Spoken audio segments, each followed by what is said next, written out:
जय हिंद दोस्तों, मैं Vikas UGC NET second history paper faculty आप सभी का स्वागत करता हूं फिलोफॉर्म पर। आई होप कि आप सभी अच्छे होंगे और आप सभी की तैयारी अच्छी चल रही होगी। तो एक बार जुड़ जाइए क्लास के अंदर, उसके बाद क्लास को स्टार्ट करेंगे और कमेंट करके मुझे बता दीजिए आपके पास ऑडियो एंड वीडियो क्लियर है। जाइए क्लास के अंदर, उसके बाद क्लास को स्टार्ट करेंगे और कमेंट करके मुझे बता दीजिए आपके पास ऑडियो एंड वीडियो क्लियर है।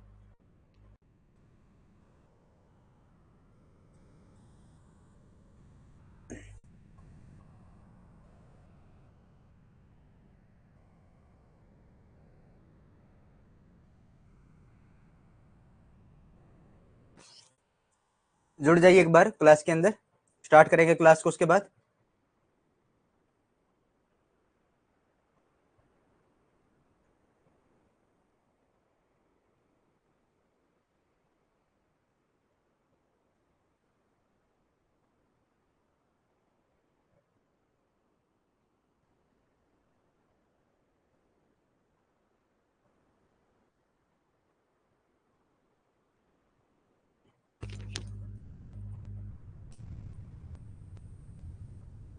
जिस भी बच्चे ने अभी तक हमारे टेलीग्राम ग्रुप को ज्वाइन नहीं किया उसको ज्वाइन कर लेना, व्हाट्सएप ग्रुप को ज्वाइन कर लेना, ताकि यूजीसी नेट के रिगार्डिंग अगर कोई न्यू अपडेट आती है तो आपको देखने को मिलती रहे। ठीक है, हमारे इंस्टाग्राम पेज को आप फॉलो कर सकते हो, हमारी यहाँ पर शॉर्ट्स वीडियो डलती है जो आपके लिए पॉइंट टू पॉइंट नॉलेजल फैक्ट रखती है।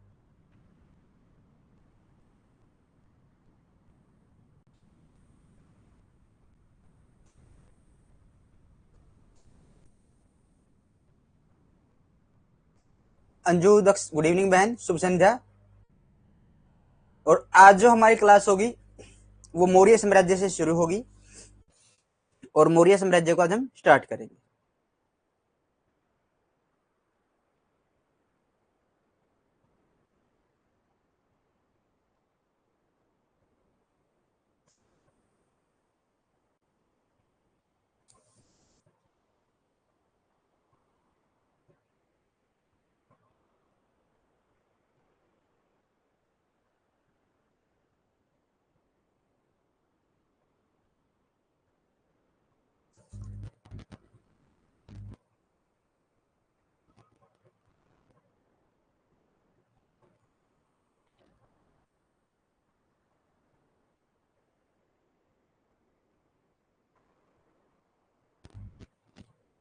चलो, तो मौर्य काल के आज हम शुरुआत करते हैं मौर्य काल को।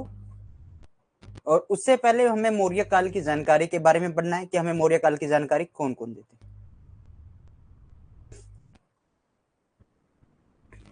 मौर्य काल की जानकारी के स्रोत।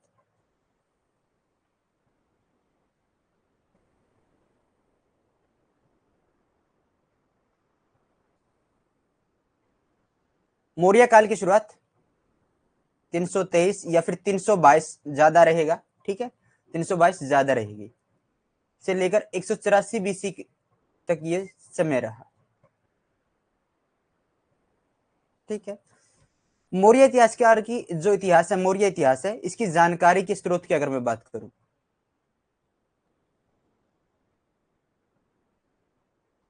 तो हमारे पास धार्मिक और साहित्यिक दो प्रकार के स्रोत आते हैं। एक पुरातात्विक, ठीक है, साहित्यिक में आता है धार्मिक और गैर धार्मिक, और एक आता है पुरातात्विक साक्ष्य के अंदर। मौर्य साम्राज्य के अंदर हमारे प्रमुख बिंदु क्या रहेंगे, हमें पढ़ना क्या है,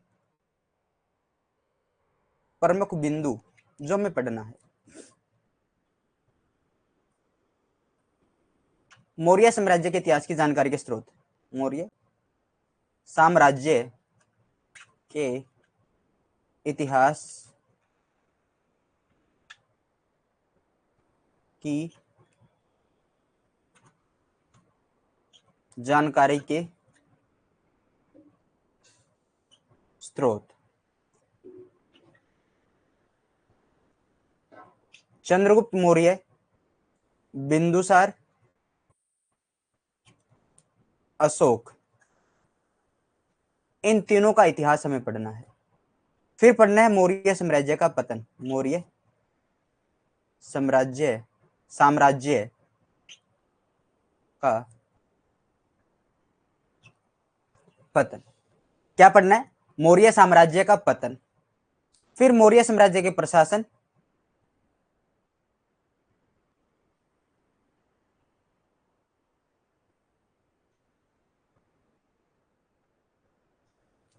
मौर्य कला, राजकीय कला और लोक कला। राजकीय कला और लोक कला, ये हमारे बिंदु रहेंगे मौर्य साम्राज्य के अंदर जब हम मौर्य काल शुरू करते हैं। 322 से लेकर 322 से लेकर 184 बीसी तक के समय में हमें ये चीजें पढ़नी है। पहले हमें मौर्य साम्राज्य के जो इतिहास की जानकारी के स्रोत में वो पढ़ना है। उसके बाद मौर्य साम्राज्य के अंदर जितने भी शासक हुए हैं, जैसे चंद्रगुप्त मौर्य, बिंदुसार और अशोक के बारे में पढ़ना है। फिर मौर्य साम्राज्य के पतन के बारे में पढ़ना है, और उसके बाद मौर्य साम्राज्य का प्रशासन, फिर मौर्य कला के बारे में पढ़ना है। तो जुड़ जाइए एक बार आप सभी, उसके बाद क्लास को स्टार्ट करेंगे।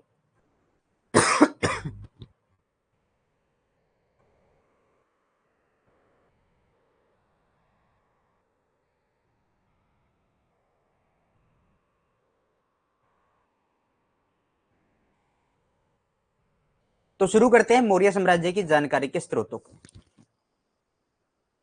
जानकारी के स्रोत दो प्रकार के होते हैं हमारे पास, एक साहित्यक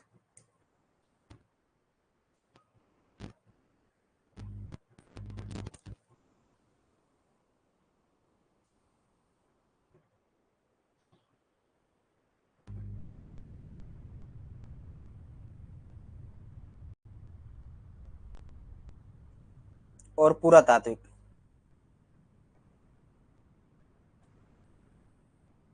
साहित्यक में आपके पास दो भाग बन जाते हैं, एक धार्मिक, एक गैर धार्मिक।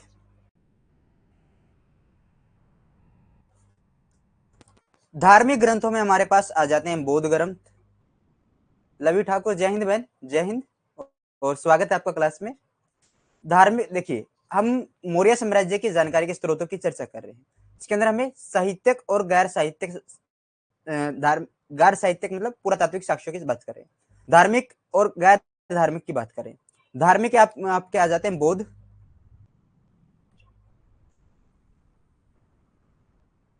जैन और पुराण। गैर धार्मिक में आ जाते हैं आपके विदेशियों के अर्थशास्त्र,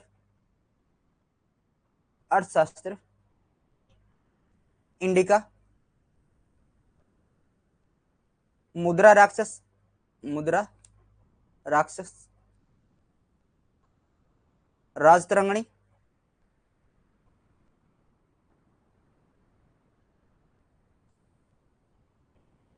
कथा सरित सागर,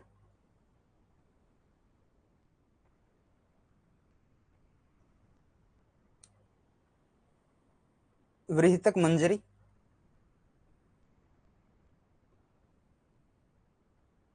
वृहित कथा मंजरी। ठीक है, फिर आ जाता है 10 कुमार चरित, 10 कुमार चरित। मौर्य साम्राज्य की जानकारी हमें गैर धार्मिक स्रोत और धार्मिक स्रोतों से भी मिलती है। धार्मिक स्रोतों में बौद्ध, जैन, पुराण, और गैर धार्मिक में आ जाते हैं अर्थशास्त्र, इंडिका, मुद्रा शास्त्र, राजतरंगिणी, कथा सरित सागर, वृत्त कथा मंजरी और 10 कुमार चरित। इससे हमें जानकारी मिलती है। पुरातात्विक साक्ष्यों के अंदर हमारे पास आ जाते हैं अशोक के अभिलेख,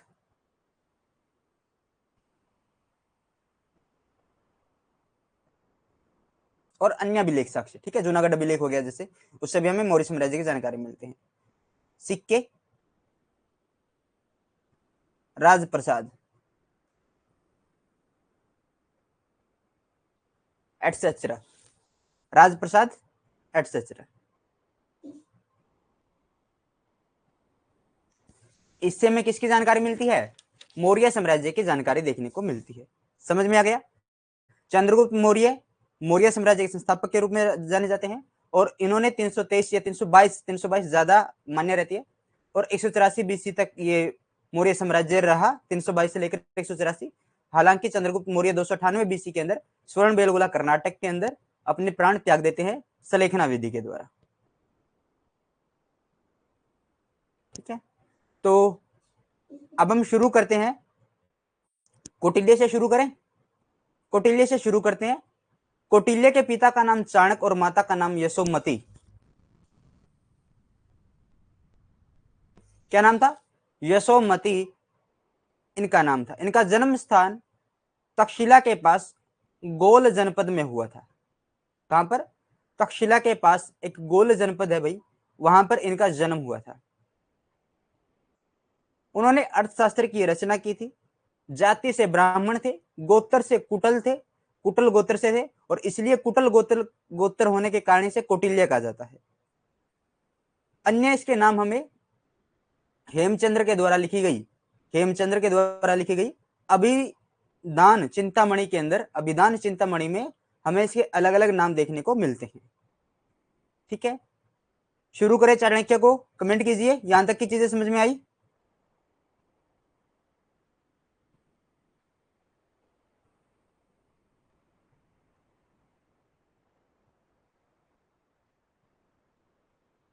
यस। चाणक्य व्यक्तिगत नाम या मूल नाम? विष्णुगुप्त।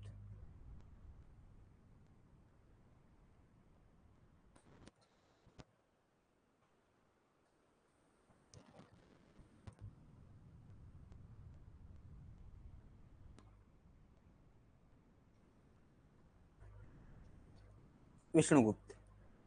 पिता? चाणक्य। चाणक्य, ठीक है। पिता चाणक्य, माता यशोमती।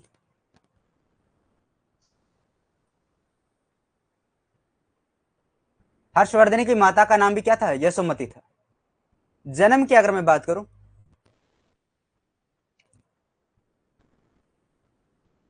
तक्षशिला के पास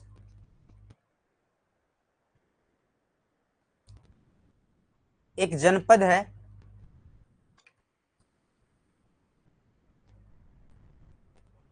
गोल जनपद, और गोल जनपद के अंदर चण ग्राम में,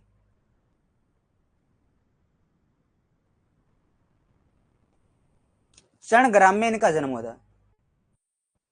तीन से ज्यादा है भाई, आज करवा देंगे तीन से ज्यादा अंजू।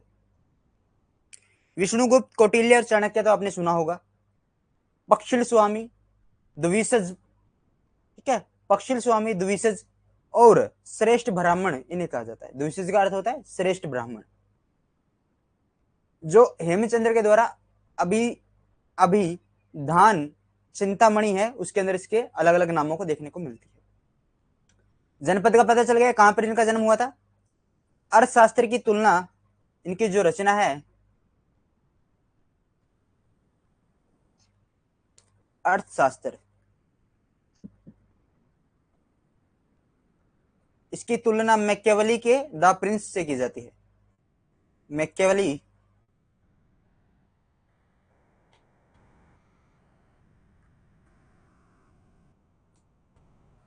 द प्रिंस से की जाती है।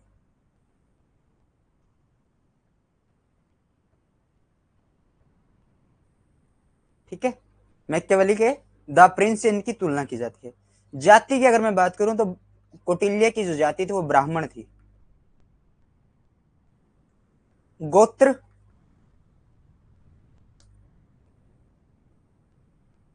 कुटल गोत्र था। क्या गोत्र था? कुटल गोत्र था, इसलिए इन्हें कौटिल्य कहा जाता है, कुटल। ठीक है, कुटल इनके गोत्र थे। अन्य नाम,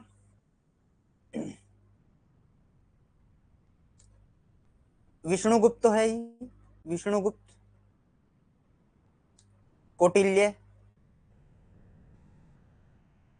चाणक्य। चाणक्य का अर्थ होता है चाणक्य का बेटा। ठीक है, चाणक्य का अर्थ क्या होता है? चाणक्य का बेटा। द्विज,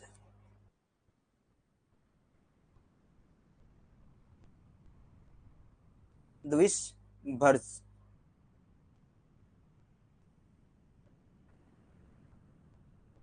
द्विज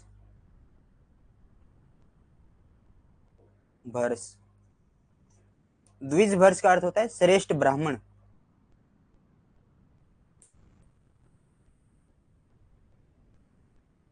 ठीक है, द्विज भर्ष का अर्थ होता है श्रेष्ठ ब्राह्मण।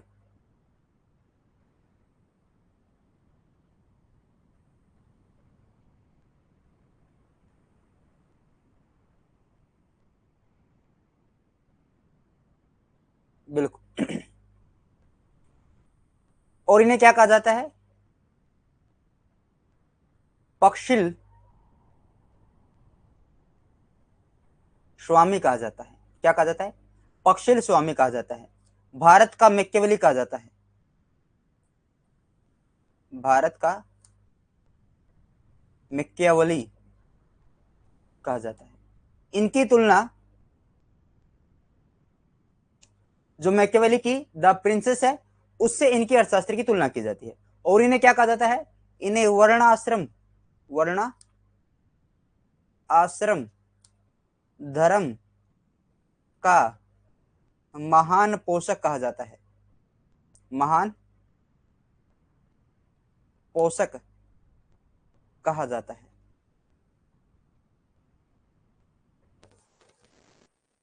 क्लियर है? इनके नाम किसमें मिलते हैं? हेमचंद्र। हेमचंद्र की रचना है अभिधान चिंतामणि।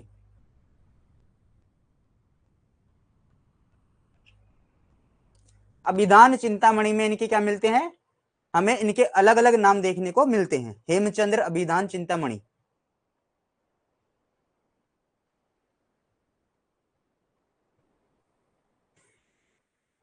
किसकी बात करें हम? विष्णुगुप्त की। विष्णुगुप्त के पिता का नाम चाणक्य, माता का नाम यशोमती, और इनका जन्म तक्षशिला के पास एक जनपद गोल गोल जनपद के चरण ग्राम में इनका जन्म हुआ था। रचना अर्थशास्त्र। अर्थशास्त्र की तुलना मैकियावेली के द प्रिंसेस से की जाती है और इन्हें भारत का मैकियावेली कहा जाता है। जाति से ब्राह्मण थे। गोत्र कुटल या कुटल कुल कुटल जो गोत्र था इनका कुटल था, और कुटल गोत्र के कारण इन्हें कौटिल्य कहा जाता था। अन्य नाम विष्णुगुप्त इनका मूल नाम था, और कौटिल्य, चाणक्य, द्विषभर्ज और पक्षिल स्वामी भी से कहा जाता था। ठीक है। वर्ण आश्रम धर्म का महान पोषक इन्हें कहा जाता है। वर्ण आश्रम धर्म का महान पोषक इन्हें कहा जाता है। हेमचंद्र की रचना है अभिधान चिंतामणि, जिनमें इनके अलग अलग नाम आपको देखने को मिलते हैं। तो अब आगे चलें। Kautilya's father name was Chanak and mother's name Yasomati. He was born in Takshil. He was born in गोल जनपद चरणग्राम। ओके।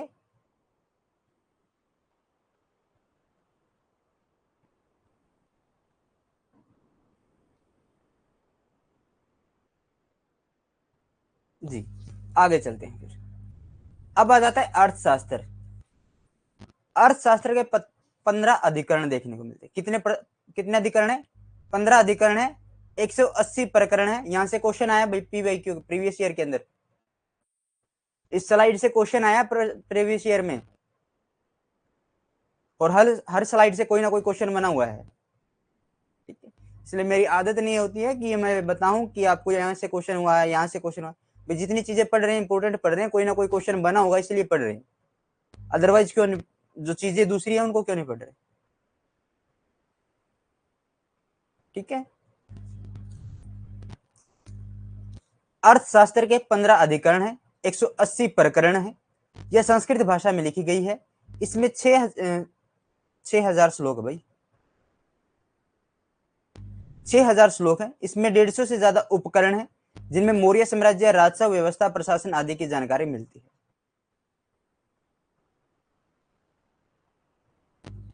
अर्थशास्त्र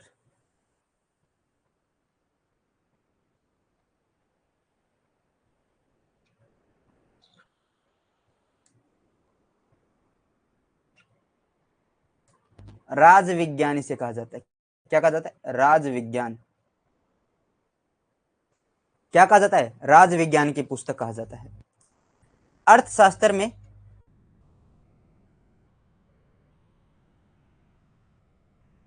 अधिकरण कितने हैं? 15। अधिकरण मतलब भाग। प्रकरण कितने हैं? 180।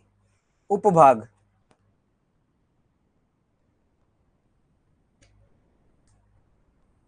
श्लोक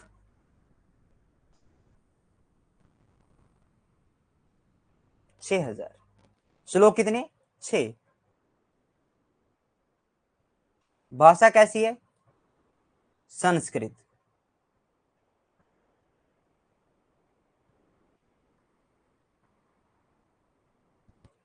इसके अंदर आपको क्या देखने को मिलता है? जो ये लिखा गया है वो गद्य, पद्य तथा मिश्रित शैली में लिखा गया है।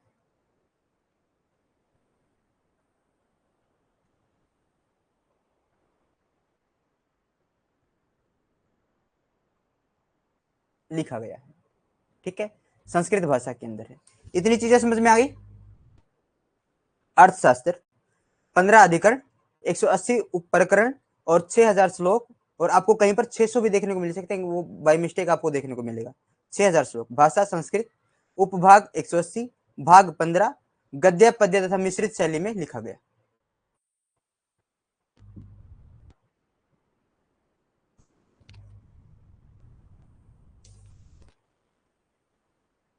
आगे चलें।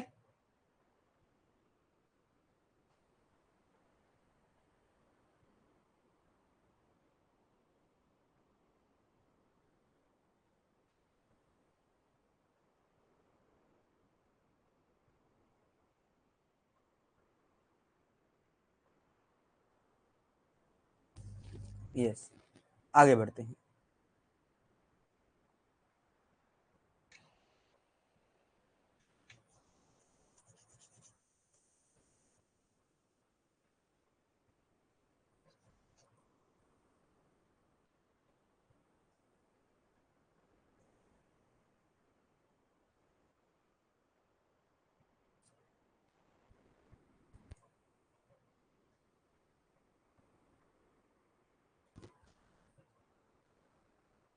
नई लवी आए हुए हैं, वो कमेंट नहीं कर रहे हैं। अंजुदफ से आई हुई है।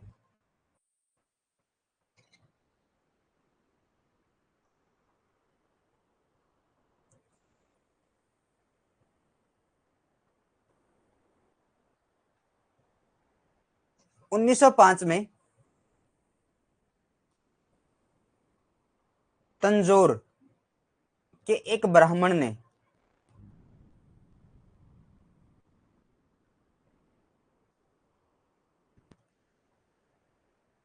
मैसूर ओरिएंटल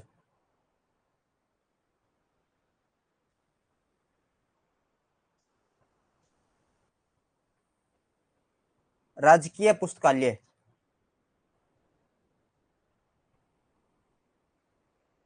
यहाँ के एक लाइब्रेरियन थे।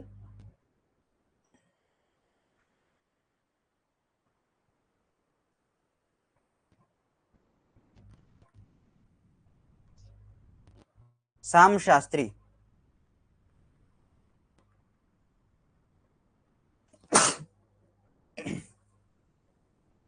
कौन थे? श्याम शास्त्री। उनको इन्होंने ये सौंप दिया था, जो पांडुलिपि थी इनके पास अर्थशास्त्र की, तंजौर के एक ब्राह्मण के पास। तो श्याम शास्त्री को वो सौंप दी गई। कब? 1905 में मैसूर के अंदर। समझ में आ गया? इन्होंने 1909 में सबसे पहली बार इसे प्रकाशित किया। श्याम शास्त्री ने 1909 में प्रकाशन किया।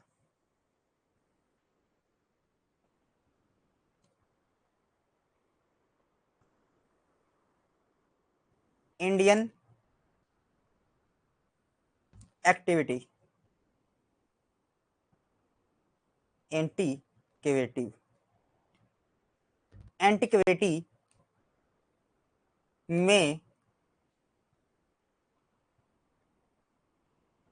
प्रकाशन किया। यानी इंडियन, यहां पर मैं लिख देता हूं, पीछे चला गया। इंडियन एंटीक्वेटी,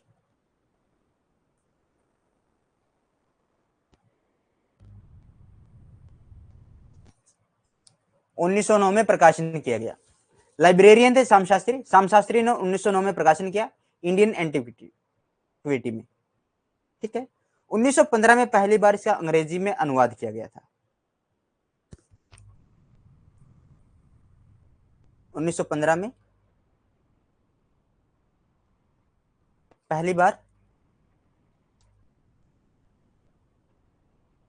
अंग्रेजी अनुवाद मिलता है।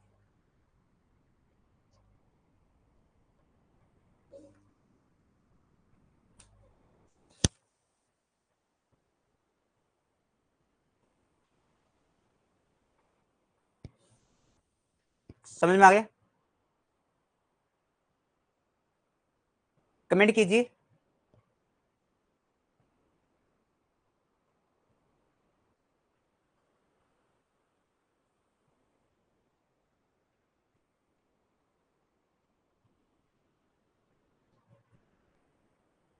ठीक है। 1960 और 63 के बीच प्रमाणिक संस्करण माना जाता है। ये प्रमाणिक संस्करण इनका किसके द्वारा? आरपी कांगेल के द्वारा। आरपी कांगेले ने अंग्रेजी भाषा में अनुवाद किया था।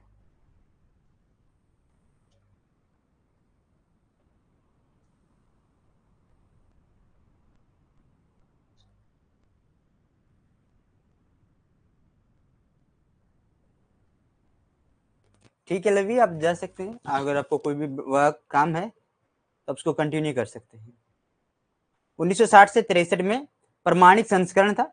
आरपी कांगले ने अंग्रेजी भाषा में इसको अनुवाद किया था। अर्थशास्त्र has 15 chapter and 180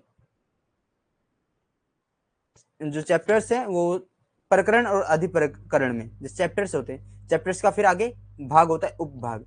it is written in Sanskrit language. It has 6000 verses. It has more than 150 chapters in which we get information about the Maurya Empire, revenue system, administrative, etc.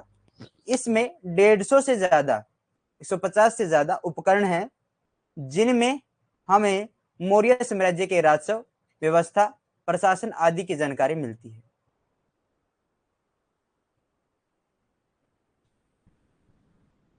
इस ग्रंथ में शूद्रों की व्यवस्था, गुप्तचर व्यवस्था, दास व्यवस्था आदि की विस्तृत जानकारी मिलती है। इसमें 9 प्रकार के दासों का उल्लेख मिलता है। 9 प्रकार के दासों उल्लेख मिलता है। कौटिल्य ने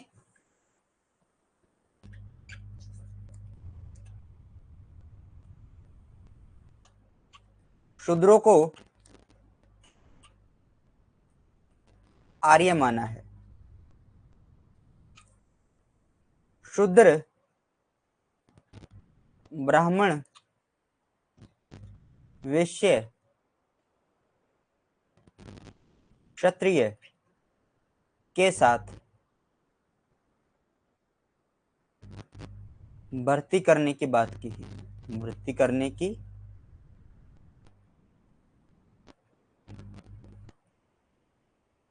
बात कही है।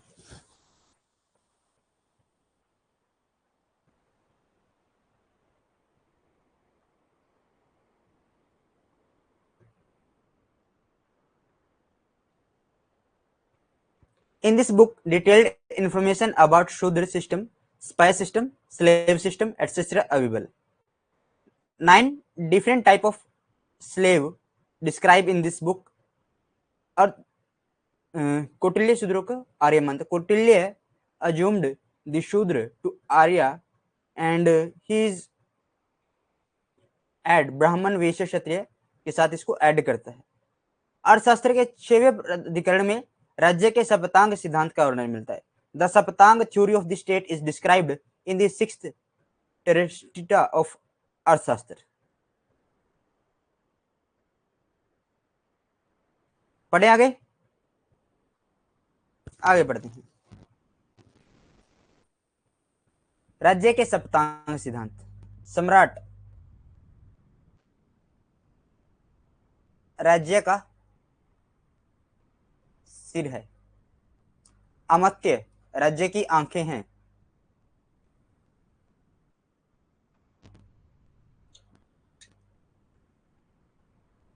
दुर्ग या किला, ठीक है, बाहें हैं,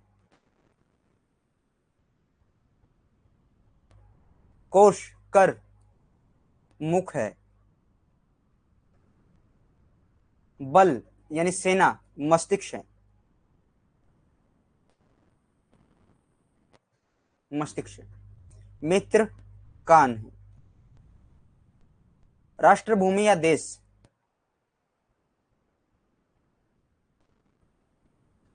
राज्य की धाराएं हैं,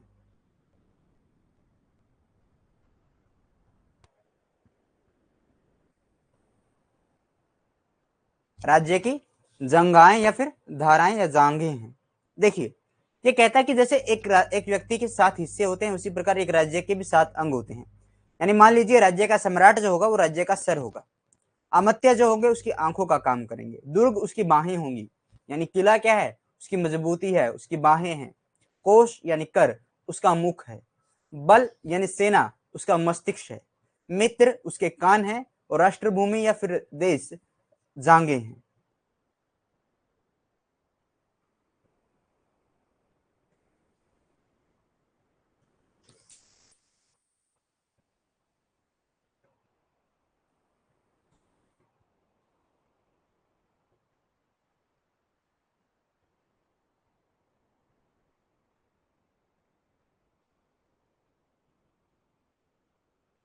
कमेंट कीजिए, समझ में आया? आगे बढ़ेंगे फिर।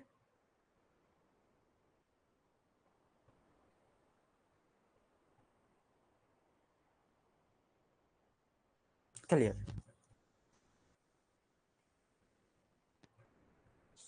अर्थशास्त्र में भू राजस्व, जहाजरानी, गुप्तचर व्यवस्था का भी उल्लेख मिलता है। अर्थशास्त्र के अनुसार भू राजस्व की दर 1/6 थी। जहाजरानी का सर्वप्रथम उल्लेख अर्थशास्त्र में मिलता है, इस पर राज्य का संपूर्ण नियंत्रण था। गुप्तचर प्रणाली का उल्लेख करने वाला पहला ग्रंथ अर्थशास्त्र है।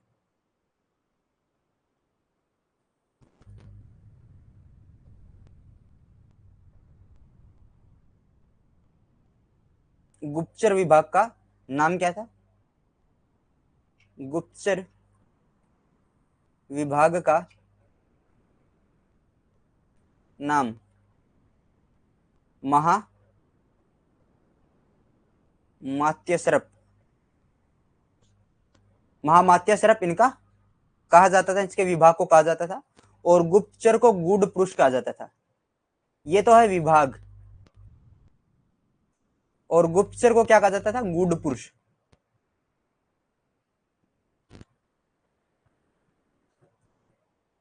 गूढ़ पुरुष की संज्ञा दी जाती थी। Land revenue, shipping, and intelligence system are also mentioned in the Arthashastra. According to the Arthashastra, the rate of land revenue was 1/6 part. The first mention of shipping is found in the Arthashastra. The state had completed control over it. The first text of to mention the intelligence system is Arthashastra.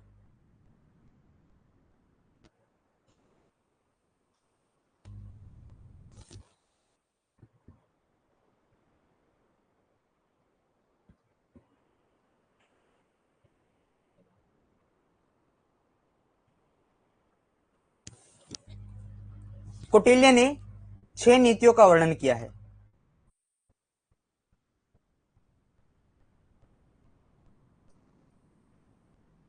यहां पर लिखते हैं, कौटिल्य के द्वारा 6 नीतियों का वर्णन है, जिनने षड नीति के षड गुण नीति कहा जाता है। पहली नीति कहती है, अगर दुश्मन कमजोर है, अगर दुश्मन कमजोर है तो उसके साथ विग्रह करो, युद्ध करो। ठीक है, विग्रह या युद्ध आप कर सकते हो। दूसरा कहता है, अगर शत्रु मजबूत है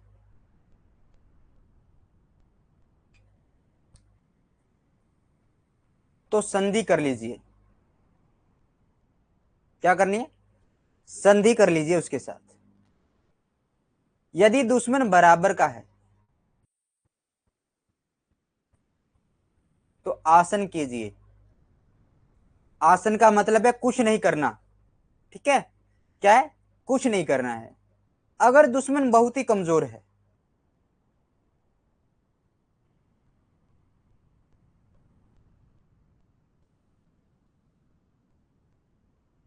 तो सैन्य अभियान कीजिए।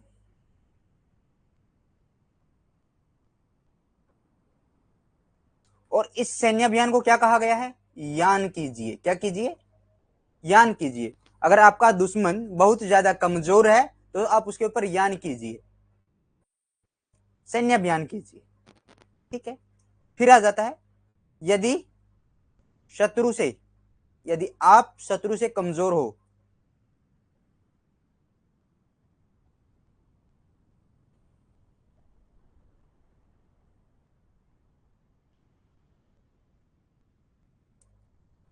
उसके आश्रय में चले जाइए।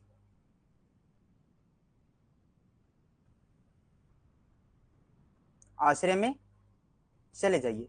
यान कहता है, यदि देखिए एक तो होता है शत्रु कमजोर, शत्रु कमजोर हुआ, ठीक है, तो थोड़ा बहुत कमजोर है, अगर किसी दूसरे राज्य से सहायता मांगी तो हमें वो हरा देगा, तो हमें उसके साथ युद्ध नहीं करना है। आप विग्रह या युद्ध उसके साथ कर सकते हो किसी दूसरी स्थिति में, ठीक है। यानी उसके साथ आपको दोस्ती नहीं रखनी चाहिए यदि शत्रु कमजोर है और दूसरे राज्य की सहायता लेकर लड़ सकता है। फिर कहता है कि अगर आपका शत्रु बहुत ही कमजोर है, ज्यादा ही कमजोर है, तो आपको उसके ऊपर सैन्य अभियान कर देना चाहिए, उसके ऊपर यान कर देना चाहिए। क्या कर देना चाहिए, यान उसके ऊपर आपको कर देना चाहिए। यान क्या होता है, सैन्य अभियान आप उसके ऊपर कर सकते हो। यदि आप शत्रु से कमजोर हो तो आप उसकी शरण में चले जाओ, उसके आश्रय में चले जाओ। इसे संयम कहा जाता है, ठीक है। फिर आ जाता है द्वैध, द्वंद्वी भाव, द्वंद्वी भाव। ये कहता है कि एक राजा से तो संधि कर लो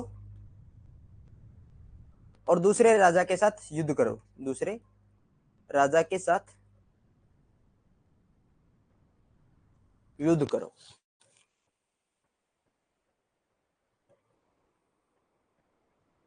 ये बात कौन कहते हैं, ये बात द्विवेदी भाव कहता है, जो षड नीति चाणक्य के द्वारा हमें दी गई है उसमें इस बात का वर्णन मिलता है।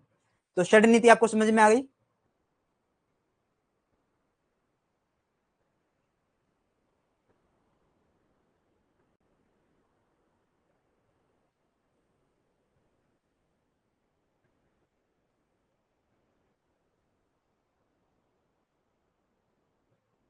जी, तो आगे बढ़ते हैं। आगे आपका आ जाता है मुद्रा राक्षस। क्या जाता है, मुद्रा राक्षस। मुद्रा राक्षस चंद्रगुप्त मौर्य के लिए वृषल शब्द का प्रयोग करती है, जिसका अर्थ है शूद्र। यानी कुछ विद्वानों के अनुसार चंद्रगुप्त को गणानंद का पुत्र बताया है। चंद्र कौन है, मुद्रा राक्षस।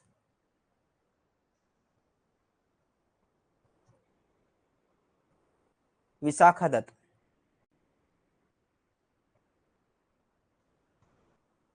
विशाखा दत्त के द्वारा इसकी रचना की गई है और यह गुप्त काल में लिखी गई थी।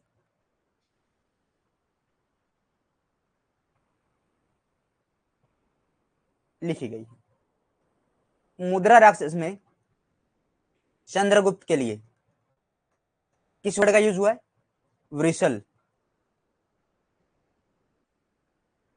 और इसे अर्थ की अगर मैं बात करूं, क्या अर्थ लिया गया,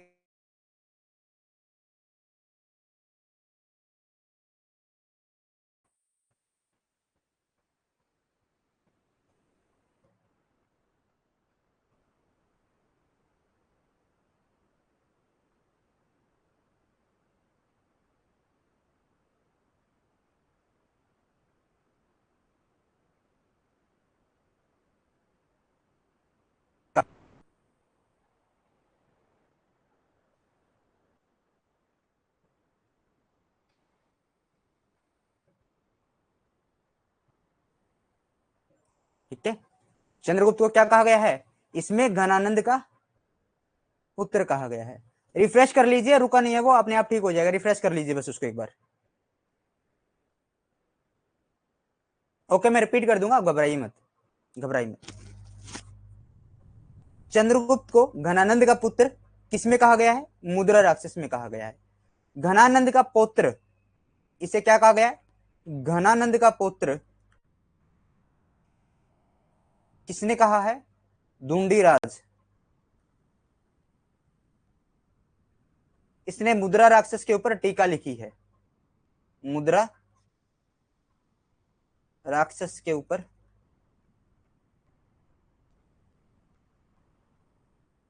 टीकाकार है। इसे बताया है घनानंद का पुत्र, घनानंद का पुत्र चंद्रगुप्त मौर्य को बताया है। सीजी लिख दिया मैंने, चंद्रगुप्त, ठीक है। सीजी का मतलब चंद्रगुप्त को घनानंद का पुत्र बताया है। मुद्रा राक्षस विशाखा दत्त गुप्त काल में लिखी गई। चंद्रगुप्त को वृषल शब्द से प्रयोग किया गया है, संबोधित किया गया है। वृषल शब्द का अर्थ है शूद्र, और कुछ विद्वानों ने इसे शूद्र माना है। घनानंद का पुत्र इसे कहा गया है मुद्रा राक्षस में, और घनानंद का पुत्र धुंडीराज के द्वारा कहा गया है, जिसने मुद्रा राक्षस के ऊपर टीका लिखी है। अब बताइए, क्लियर है?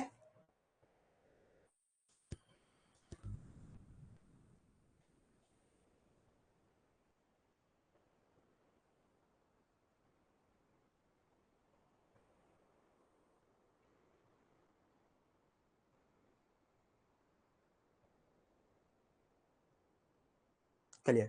क्लास कैसी लग रही है आप सभी को?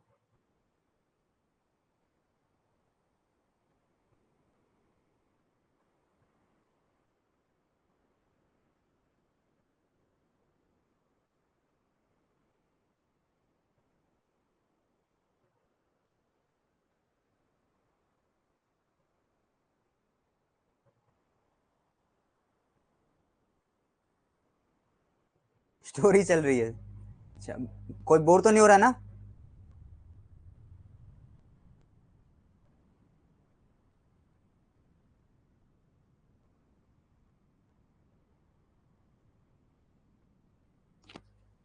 ठीक है। तो कल एक क्वेश्चन पूछा गया था आपके द्वारा, जो अशक थे, सिकंदर के द्वारा आक्रमण किया गया था, वहां पर अशक राजा को मार दिया जाता है, और वहां की रानी वहां का नेतृत्व करती है किलोफिस।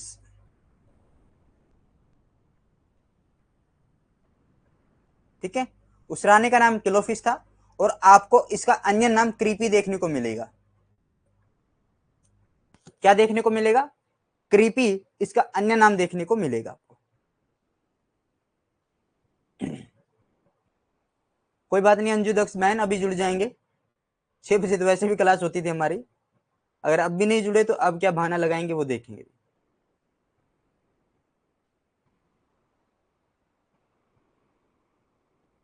कुछ बच्चों की जन्म प्रॉब्लम हो सकती है, मानता हूं मैं, क्योंकि पढ़ने वाले बच्चों की प्रॉब्लम्स होती हैं।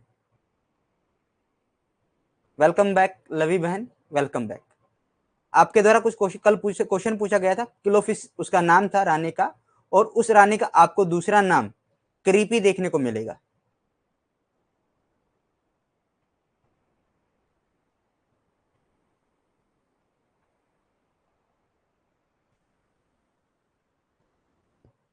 एक है श्रीधर स्वामी, चंद्रगुप्त मौर्य को नंदराज और मुरा का पुत्र बताया है। ठीक है, कौन है? श्रीधर स्वामी।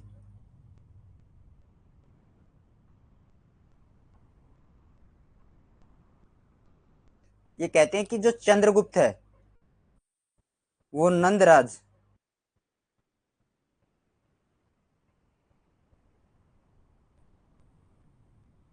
और मुरा का पुत्र है।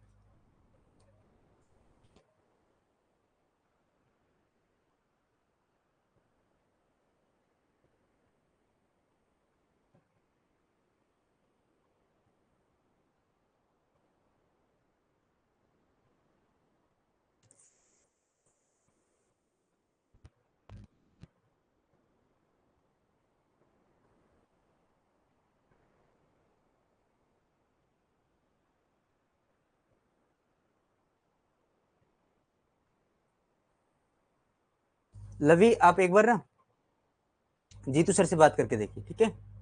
जैसे जीतू सर मुझे कमांड करेंगे मैं उससे ही क्लास का टाइम आपको चेंज करके दे दूंगा।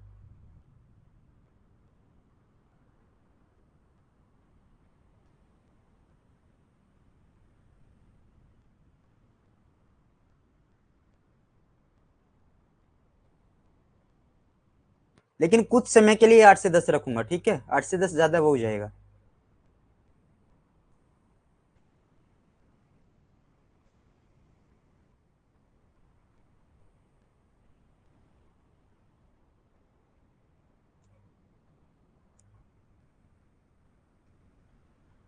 तो किलो फिश के बारे में पता लग गया।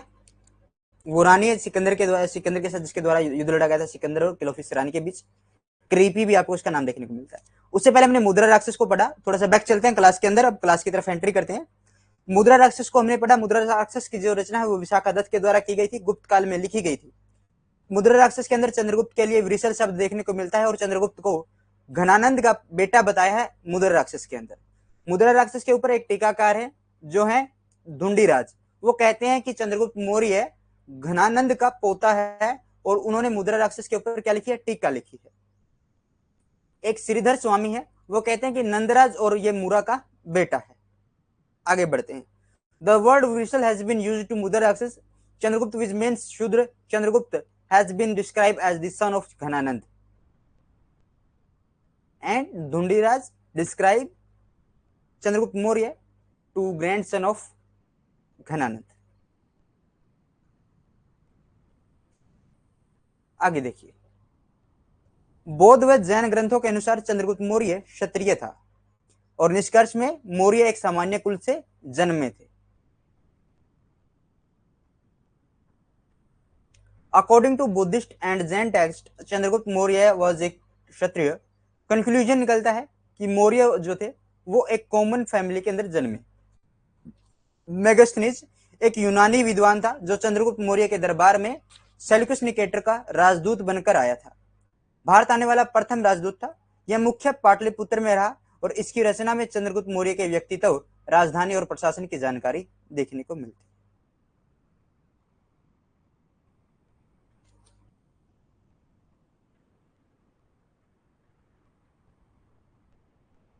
देखिए भाई, जैन ग्रंथों के बारे में हमने पढ़ लिया। एक जैन ग्रंथ है, मैगस्थनीज को पढ़ने से पहले में जैन ग्रंथ पढ़ेंगे। एक जैन ग्रंथ है हरियद्वीप।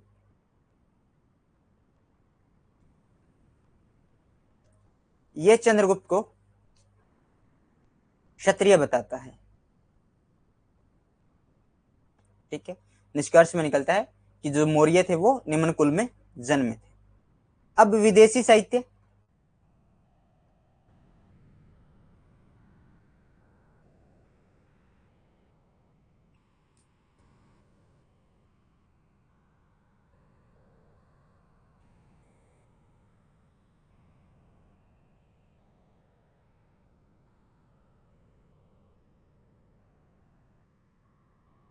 मेगास्थनीज,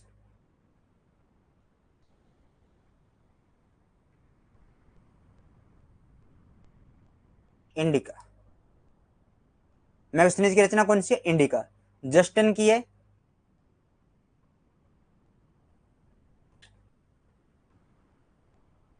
इपोटोमी।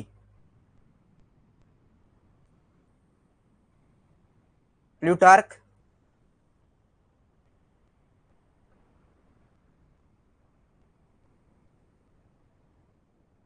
प्लूटार्क का विवरण। प्लिनी की रचना है the natural history.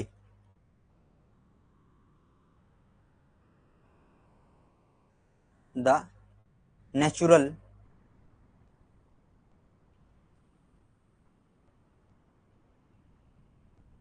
History, the natural history. Arrian का विवरण।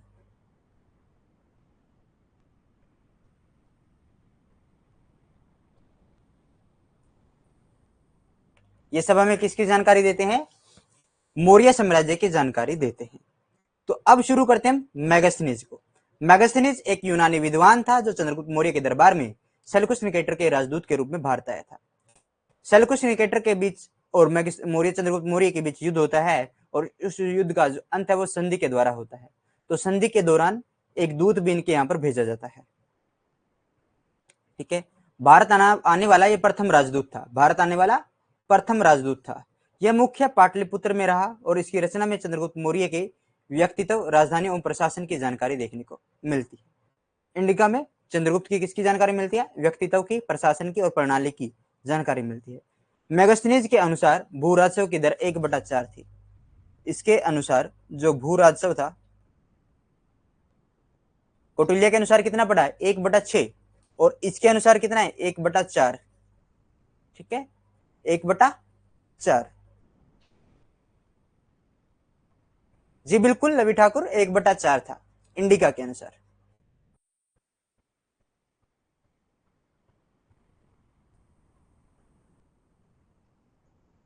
Megasthenes was a Greek scholar who came to the court of Chandragupta Maurya as the ambassador of Seleucus Nicator. He was the first ambassador to come to India. He mainly stayed in Patliputra. Information about the personality, capital, and administration of Chandragupta Maurya is found in his composition.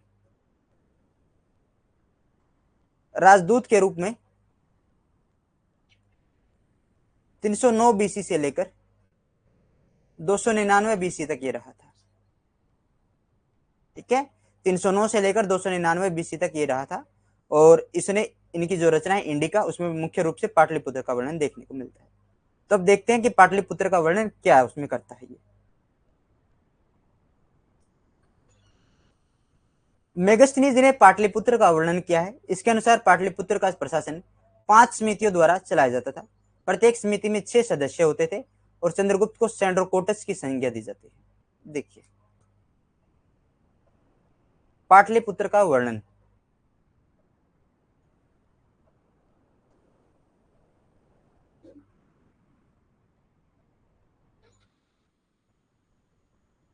ये कहते हैं कि नगर की जो चौड़ाई थी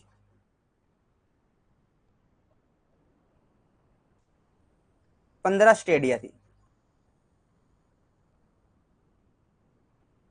Stadia क्या होता है? एक स्टेडिया कितने के बराबर होता है? 5 किलोमीटर के बराबर होता है। नगर की चौड़ाई कितनी थी? 15 स्टेडिया थी। लंबाई 80 स्टेडिया।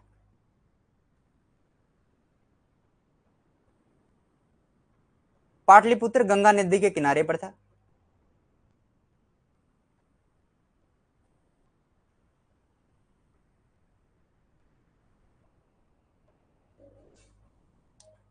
चौसठ तोरण द्वार थे।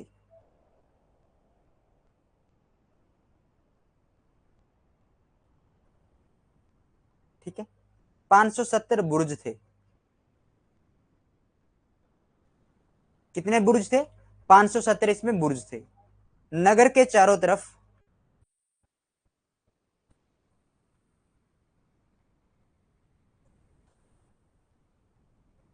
एक खाई थी।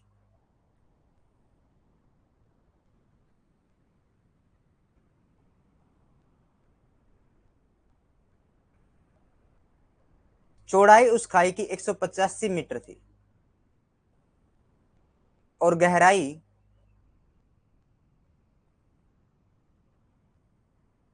30 हाथ की थी।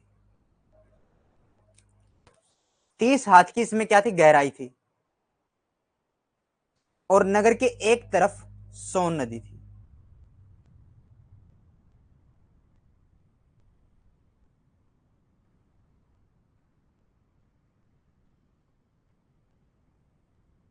सोन नदी थी। पाटलिपुत्र का वर्णन समझ में आया? पाटलिपुत्र की जो चौड़ाई थी वो 15 स्टेडिया थी, लंबाई 80 स्टेडिया, गंगा नदी के किनारे पर था। 64 तोरण द्वार थे, 570 बुर्ज थे। नगर के चारों तरफ खाई थी और चौड़ाई जो थी उस खाई की 180 मीटर 185 मीटर थी और गहराई थी 30 हाथ की और एक तरफ सोन नदी इस नगर के थी। क्लियर?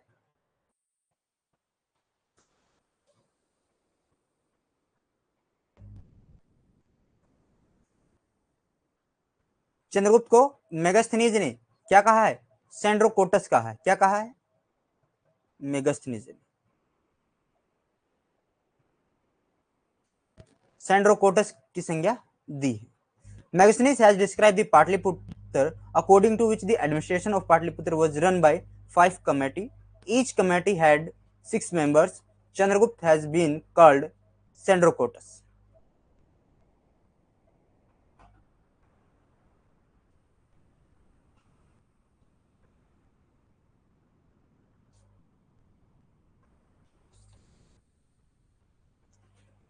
कमेंट कीजिए, समझ में आया?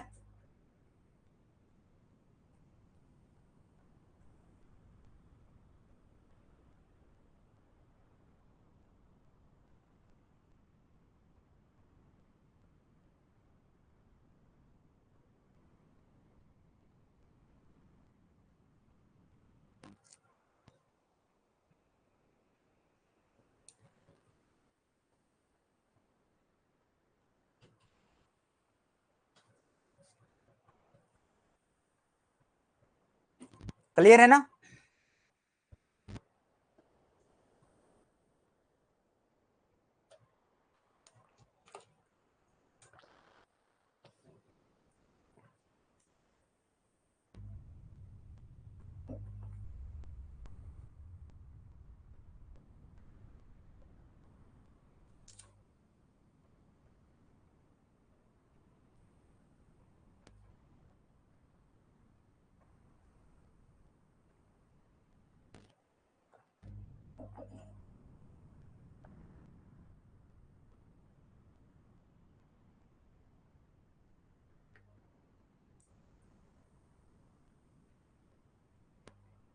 आगे बढ़े,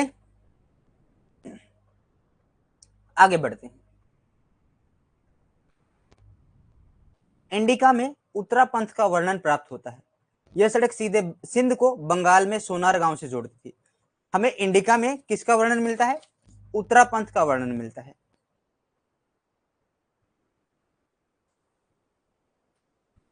ये जो सड़क थी सिंध तक्षशिला,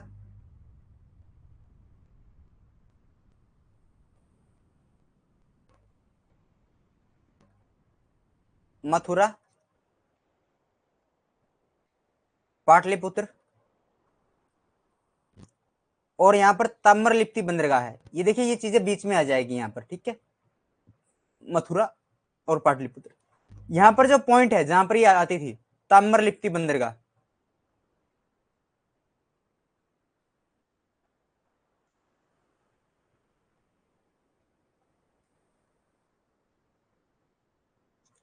ताम्रलिप्ति बंदरगाह पर ये आकर मिलती थी, ठीक है? यहां से उज्जैन तक भी जाया जाता था। उज्जैन,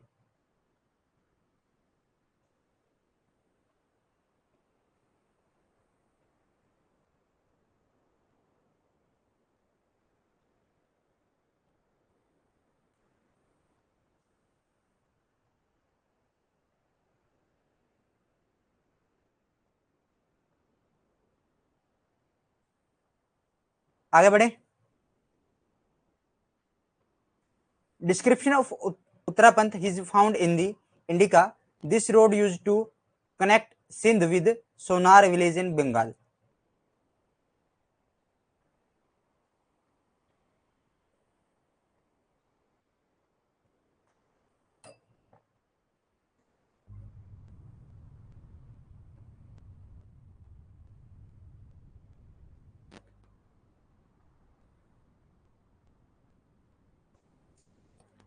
चलें?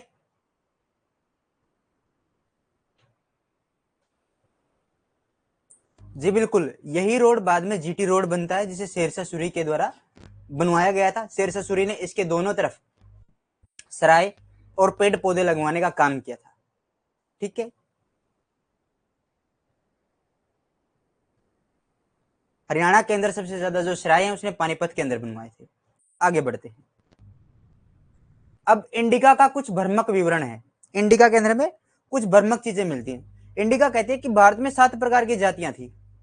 ये कहते हैं कि भारत में दास नहीं थे, भारतीयों को लेखन कला का ज्ञान नहीं था, भारत में अकाल नहीं पड़ता है।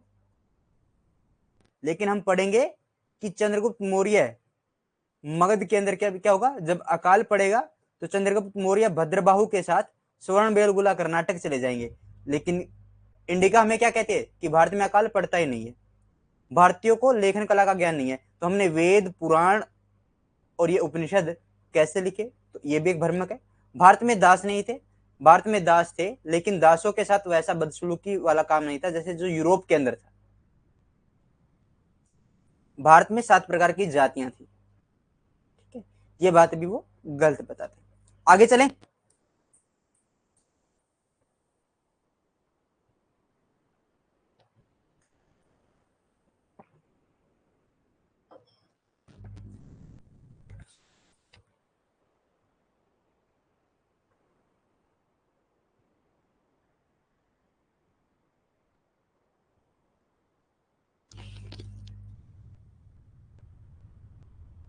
अभिलेखीय स्रोत, जूनागढ़ के रुद्रदमन के जूनागढ़ अभिलेख, रुद्रदमन का जूनागढ़ या गिरनार अभिलेख संस्कृत का पहला अभिलेख है।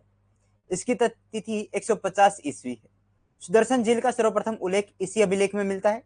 इस अभिलेख में कहा गया है कि रुद्रदमन ने जनता पर बिना कोई अतिरिक्त कर लगाए ही अपने व्यक्तिगत कोष से धन देकर अपने राज्यपाल सुविशाख के निर्देशन में सुदर्शन झील की दोबारा मरम्मत करवाई थी। इस झील का निर्माण चंद्रगुप्त मौर्य के शासनकाल में उसके सौराष्ट्र प्रांत के राज्यपाल पुष्यगुप्त बेश क्षत्रिय ने कराया था। मौर्य शासक अशोक के समय उसके राज्यपाल तुर्सफ ने यहां से नहर निकाली थी।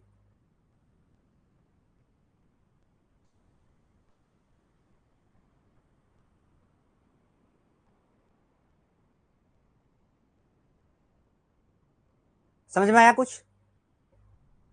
ये कह रहा है कि जूनागढ़ जो अभिलेख है ये किसका है, रुद्रदमन का है। इसकी जो समय हमें देखने को मिलता है वो कितना मिलता है, 150 एडी देखने को मिलता है। ये संस्कृत भाषा का पहला अभिलेख है। क्या है? संस्कृत भाषा का पहला अभिलेख कौन कौन सा है? जूनागढ़ अभिलेख है। संस्कृत भाषा का पहला अभिलेख कौन सा है? जूनागढ़ अभिलेख। वैसे पहला अभिलेख हमें ब्रजगोई अभिलेख को मानते हैं जो रुद्र दारा प्रथम का है, ठीक है, जो दारा प्रथम का है। रुद्रदमन का जूनागढ़ अभिलेख क्या है? संस्कृत भाषा का पहला अभिलेख है। सुदर्शन झील का सबसे पहले उल्लेख इसमें मिलता है और कहा गया कि रुद्रदमन ने जनता पर बिना कर अतिरिक्त कर लगाए, रुद्रदमन ने जनता पर बिना ज्यादा कर लगाए, अतिरिक्त कर लगाए, अपने व्यक्तिगत कोष से, अपने पर्सनल फंड से अपने राज्यपाल सुविशाख के निर्देशन में सुदर्शन झील की दोबारा मरम्मत करवाई थी और सुविशाख ने इस झील पर बांध का पुनर्निर्माण करवाया था। क्या करवाया था? बांध का पुनर्निर्माण करवाया था, पुनर्निर्माण करवाया था और मरम्मत करवाई थी। इस झील का निर्माण चंद्रगुप्त मौर्य के शासनकाल में उसके सौराष्ट्र प्रांत के राज्यपाल पुष्यगुप्त वैश्य ने करवाया था। और कहीं पर आपको क्षत्रिय देखने को मिलेगा और किसी बुक के अंदर इसको आपको वैश्य भी देखने को मिलेगा, ठीक है, वैश्य भी आपको देखने को मिलेगा। सौराष्ट्र में सुदर्शन झील का निर्माण करवाया था। अशोक के राज्यपाल तुषार्फ कौन है? तुषार्फ या फिर तुशासक,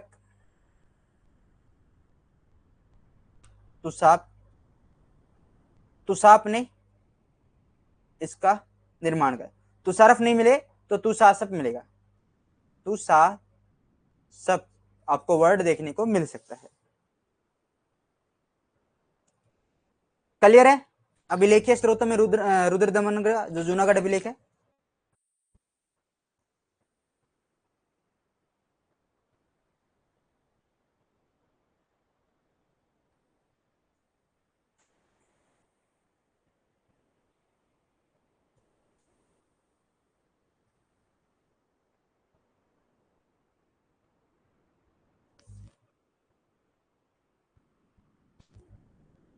Junagadh inscription of Rudradaman, Junagadh Girnar inscription of Rudradaman is the first Sanskrit inscription.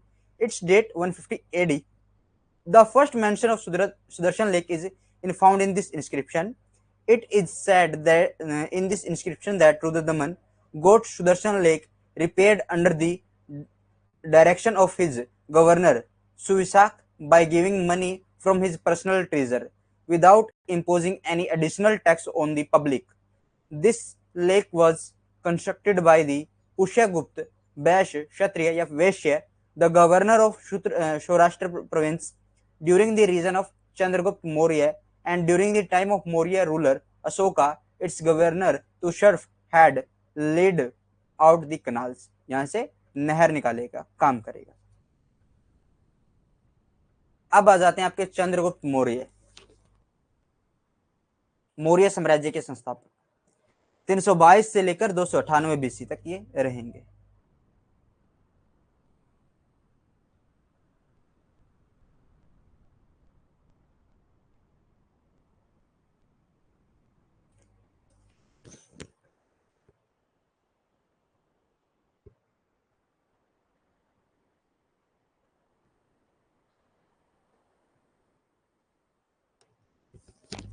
शुरू करें चंद्रगुप्त मौर्य को.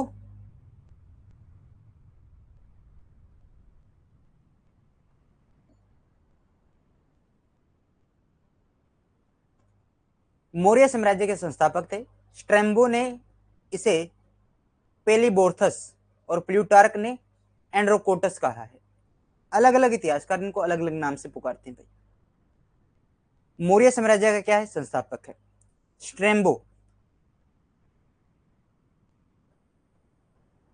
या स्ट्रेबो, क्या कहते हैं, पोलिब्रोथस.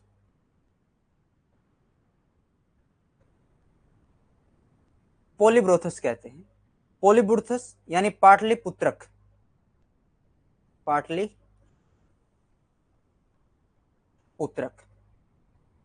प्लूटार्क और पालीबोर्थस तो हो गया, पोलिबोर्थस तो हो गया पाटलिपुत्रक. पोलिबोर्था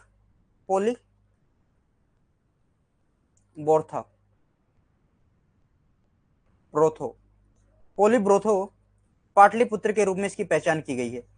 इसकी पहचान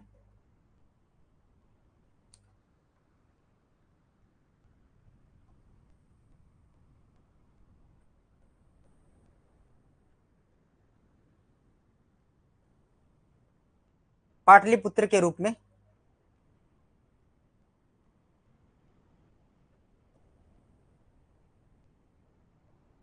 की गई है. ठीक है, प्लूटार्क समझ में आ गया. एंड्रोकोटस कहा है, क्या कहा प्लूटार्क ने, एंड्रोकोटस कहा है. जस्टिन ने और मैगस्थनीज ने क्या था, इसे क्या कहा था, सेंड्रोकोटस कहा था.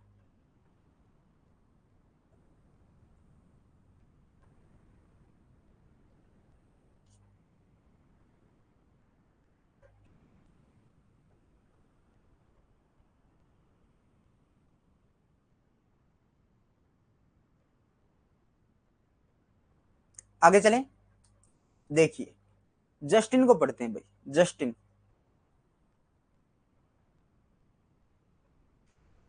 जस्टिन ने सेंड्रोकोटस कहा है.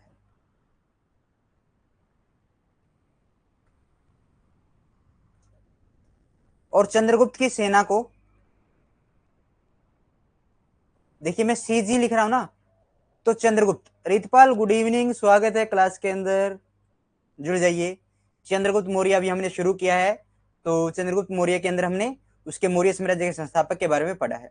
उससे पहले इसकी जानकारी के स्रोत पढ़े थे, तो आपको अगर समय लगे तो कृपया उन्हें पढ़ लीजिएगा. ठीक है, तो जस्टिन क्या कहते हैं, सेंड्रोकोटस कहते हैं किसे, चंद्रगुप्त मौर्य को. और चंद्रगुप्त मौर्य की सेना को क्या कहते हैं, डाकुओं का गिरोह कहते हैं. चंद्रगुप्त मौर्य की सेना को डाकुओं का गिरोह कहा जाता है. क्या कहा जाता है, गिरोह कहा जाता है. सेंड्रोकोटस, इस नाम की सबसे पहले पहचान, इस नाम की सबसे पहले पहचान, सबसे पहले पहचान 1793 में विलियम जोन्स के द्वारा की गई थी. विलियम जोन्स के द्वारा चंद्रगुप्त मौर्य के रूप में की गई थी, चंद्रगुप्त मौर्य के रूप में की गई थी। ठीक है, समझ में आया? कौन है?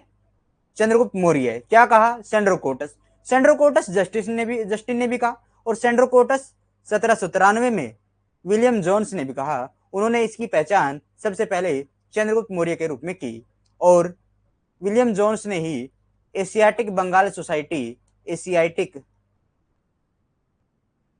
Asiatic Bengal society, Bengal society, good evening Anu, good evening, Bengal society, society of Bengal की स्थापना की थी। अभी हमें लगभग 1 घंटा और 19 मिनट हो चुके हैं।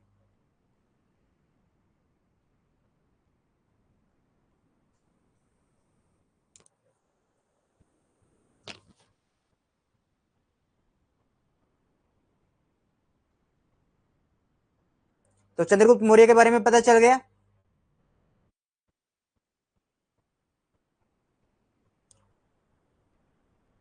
पालीबोर्थो या पालीबोर्था, ब्रोथा, पालीब्रोथा, पोलीब्रोथा जो वर्ड है वो किसके लिए यूज हुआ है? पाटलिपुत्र के रूप में यूज हुआ है। पॉलीब्रोथस जो वर्ड है वो यूज हुआ है पाटलिपुत्र के रूप में।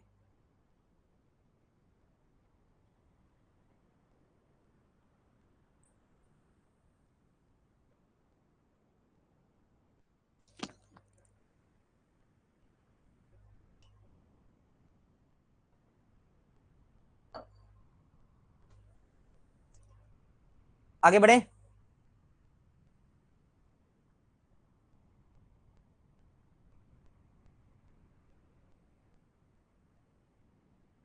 क्या कहते हैं इतिहास के योद्धा? आगे बढ़े।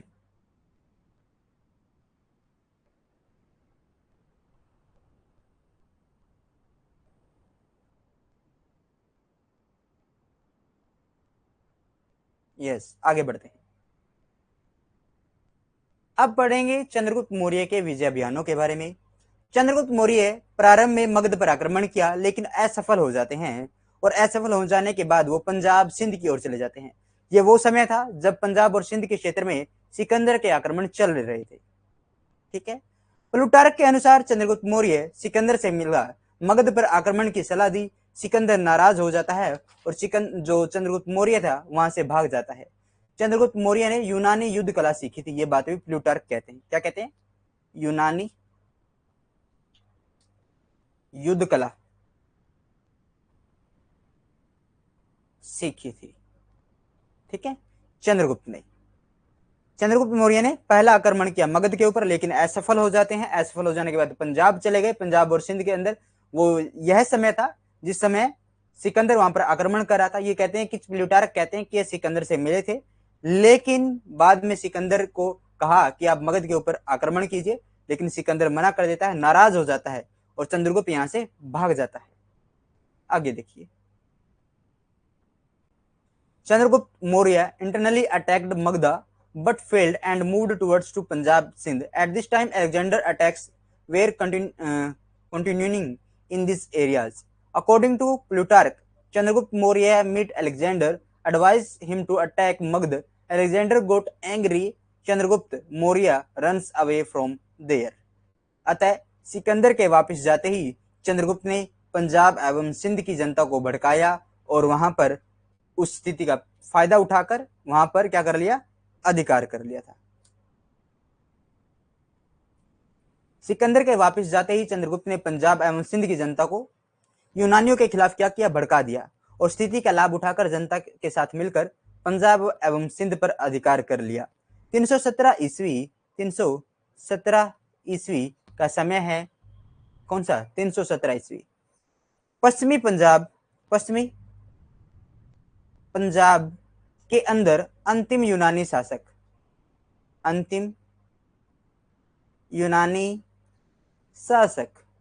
कौन है भाई?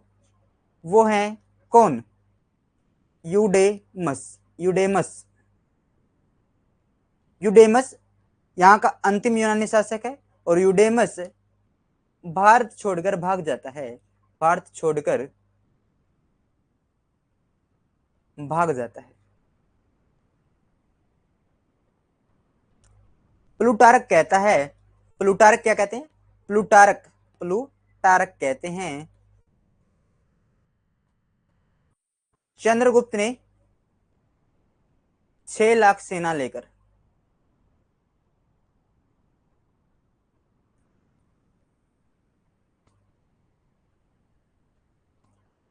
संपूर्ण भारत को रौंद दिया, संपूर्ण भारत को रौंद दिया था। क्या किया था? रौंद इन्होंने दिया था। ये बात कौन कहते हैं? प्लूटार्क कहते हैं। Going back to Alexander, Chandragupta instigated the people of Punjab and Sindh against the Greek and took advantage of the situation and along with the people conquered Punjab and Sindh.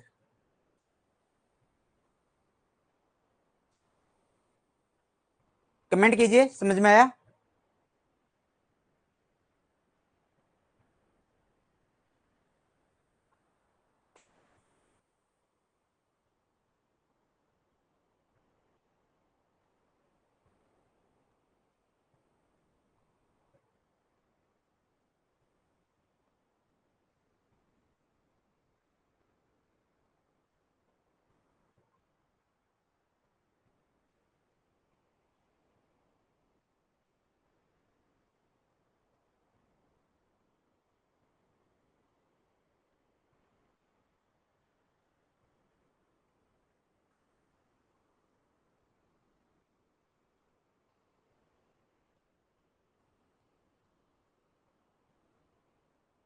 Comment कीजिए, comment.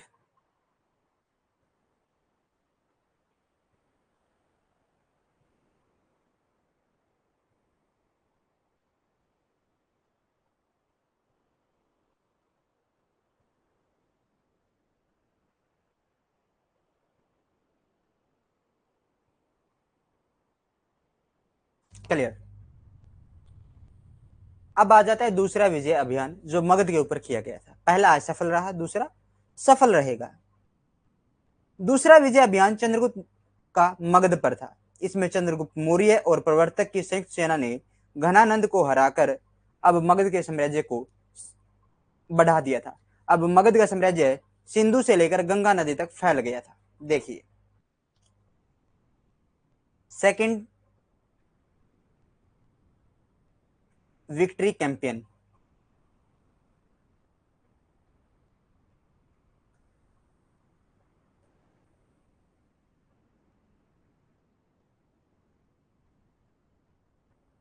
तीन सौ बाईस BC.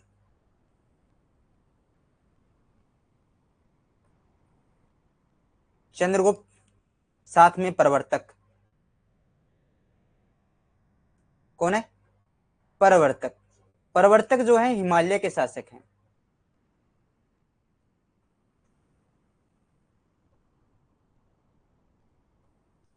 दोनों एक साथ मिलते हैं और वशिष्ठ घनानंद संयुक्त सेना घनानंद से जा मिलती है। घनानंद का सेनापति था भट्टसाल।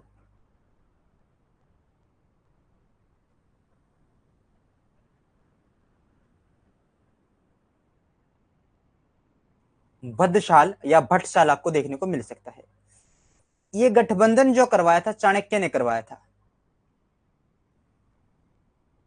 चाणक्य के द्वारा इनकी संधि करवाई गई थी और जीत भी इन्हीं को हासिल हुई थी। जीत भी इन्हीं को हासिल हुई थी। घनानंद का एक मंत्री था भाई, जिसने चंद्रगुप्त की साथ सहायता की थी। मंत्री है घनानंद का सटकार। सटकार हेल्प किसकी करेगा? चंद्रगुप्त की। बट मंत्री किसका है? घनानंद का। ठीक है, घनानंद का मंत्री है और किसकी सहायता करता है? ये चंद्रगुप्त मौर्य की सहायता करता है। सटकार जिसका नाम है। क्लियर? बौद्ध ग्रंथ महावंश टीका कहते हैं कि घनानंद का वध उसी समय कर दिया गया था। लेकिन जैन ग्रंथ परिशिष्ट परवन कहते हैं, परिशिष्ट परवान कहते हैं, परवन कहते हैं कि घनानंद ने आत्मसमर्पण कर दिया था और जीवन दान दे दिया गया था और उसके परिवार के साथ उसने पाटलिपुत्र को छोड़ दिया था। दोनों चीजें लिख लेंगे। लिखिए, बौद्ध ग्रंथ है महावंश टीका। क्या है? बौद्ध ग्रंथ महावंश टीका। कहते हैं कि घनानंद का वहीं पर वध कर दिया गया था।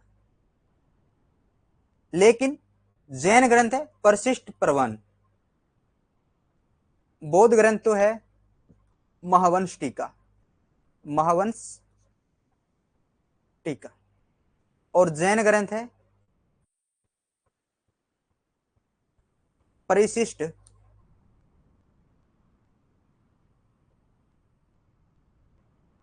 प्रवन। परशिष्ट प्रवन। घनानंद ने क्या किया? परशिष्ट प्रवन कहते हैं कि घनानंद ने कर दिया आत्मसमर्पण। कहता है कि चंद्रगुप्त भाई मुझसे नहीं लड़ा जाता, मुझे से कर दे माफ। तो चंद्रगुप्त कहता है कि जा जी ले अपनी जिंदगी, छोड़ दिया तुझको। और ये अपने परिवार के साथ क्या करता है? पाटलिपुत्र को छोड़ देता है। अब मगध की जो सीमा थी,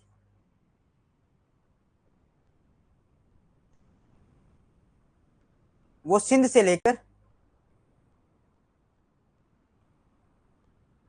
नदी से लेकर गंगा नदी तक फैल गई थी। सिंधु नदी से लेकर गंगा नदी तक फैल गई थी। आज की क्लास को रखते हैं इतना ही। बाकी की क्लास को कल करेंगे कंटिन्यू, और कल चंद्रगुप्त मौर्य की तीसरे विजय अभियान से शुरू करेंगे। तो यहां तक की चीजें आपको कैसी लगी, क्लास आपको कैसी लगी, मुझे कमेंट करके बता दीजिए।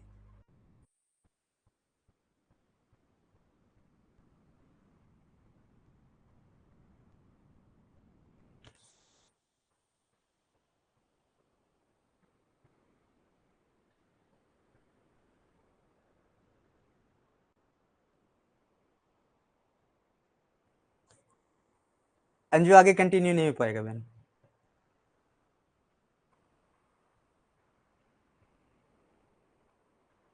बिल्कुल शेड्यूल डाल दिया अनु, शेड्यूल है वहां पर। नाइस क्लास भैया, थैंक यू। शेड्यूल डला हुआ है वहां पर।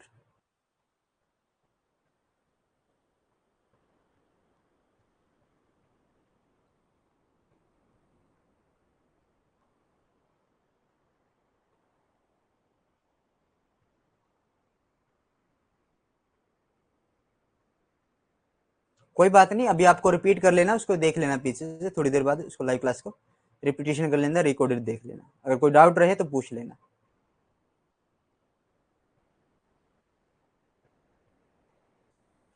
जल्दी से कमेंट कीजिए क्लास आपको कैसी लगी, उसके बाद क्लास को समाप्त करेंगे और फिर कल मिलेंगे, है ना, एक नई क्लास के साथ, कुछ नए तथ्यों के साथ।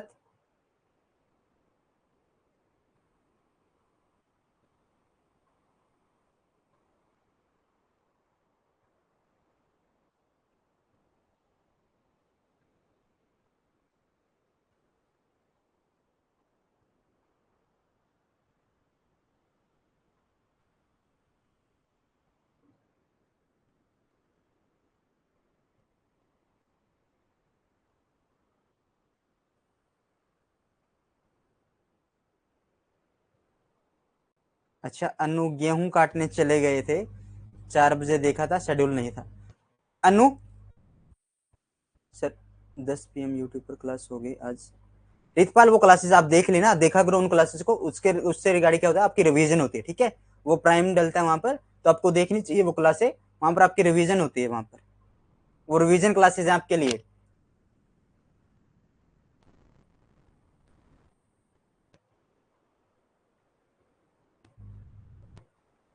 ओके, तो आप सभी का धन्यवाद क्लास में जुड़े रहने के लिए।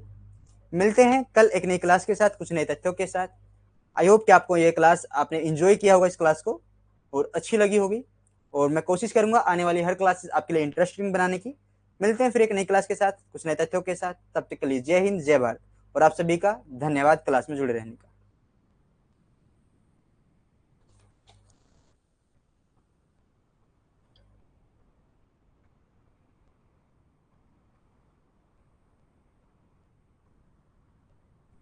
हाँ, जो टाइम का पता नहीं लगा।